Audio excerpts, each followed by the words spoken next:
This short video will explain the normal process of digestion, the mini-gastric bypass procedure, and how weight loss will occur upon completion of the surgery. In the normal digestive process, food travels from your mouth, down your esophagus, and into your stomach. Currently, your stomach can hold about 40 ounces of food. Once in your stomach, the food combines with digestive juices containing acids and enzymes that help break it down into smaller particles. Once broken down, the small particles are slowly released into the first part of your small intestine, the duodenum. Most of the calories and nutrients from the broken down food are absorbed in the duodenum and the jejunum, which is the second part of the small intestine. Food particles not absorbed by the small intestine leave the body in the form of waste.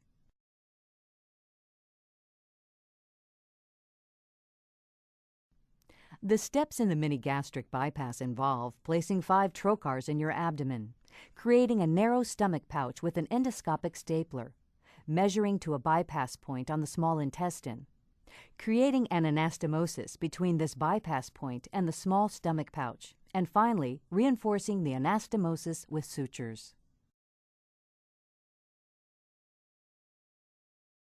The mini-gastric bypass surgery begins with the surgeon inserting 5 trocars into your abdomen. A trocar is a tool that has a hollow sleeve and allows your surgeon to pass a laparoscopic video camera and other endoscopic tools into your abdomen. This allows your surgeon to perform the operation from outside your body. Your surgeon will use an endoscopic stapler to divide your stomach into 2 parts. The smaller part, that connects to the esophagus, is reshaped into a long, narrow tube and will serve as your new mini stomach. It will only hold 4 to 6 ounces of food. The larger portion of your old stomach will remain alive and inside your body. It will still produce digestive juices to aid in digestion, but it will no longer come into contact with food. Next, your surgeon will measure the length of your small intestine that will be bypassed. This bypass section will include all of the duodenum and part of the jejunum and is usually between 5 to 7 feet from where the small intestine connects to the larger portion of your old stomach. The length of the bypass is determined by your specific physical condition and lifestyle situations. Your surgeon will then connect the end of your new mini stomach pouch to the bypass point of the small intestine using the endoscopic stapler. This connection point is called an anastomosis. Once this connection is completed, your surgeon will reinforce the outer circumference of the anastomosis with sutures. Finally, your surgeon will close the trocar holes with sutures.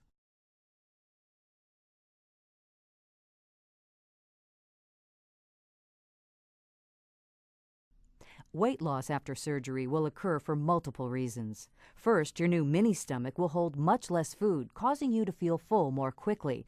Therefore, you will eat smaller amounts. Secondly, once food leaves your mini stomach, it will bypass your duodenum and part of your jejunum. This means less calories will be absorbed by the body. However, digestive juices from the large portion of the old stomach and enzymes from the gallbladder will still travel through the duodenum and will meet up with the food at the bypass point. These acids and enzymes will aid in digestion as food travels through the remainder of the small intestine. Finally, certain hormones that regulate your appetite will be affected after surgery. Therefore, you will eat less, not only because your stomach is physically smaller, but also because this change in hormone levels will suppress your appetite.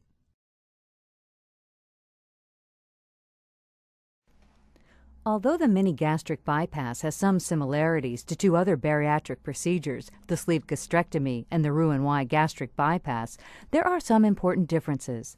The sleeve gastrectomy is a restrictive-only procedure that, like the mini-gastric bypass, creates a stomach pouch along the lesser curve.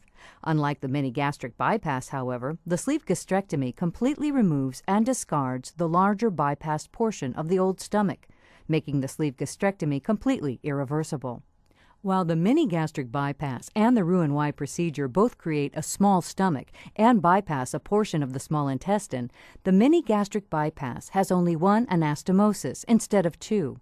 Additionally, in the mini-gastric bypass, the stomach pouch is created along the lesser curvature of the stomach, as opposed to the top greater curvature in the Roux-en-Y procedure, making it less likely to stretch out over time.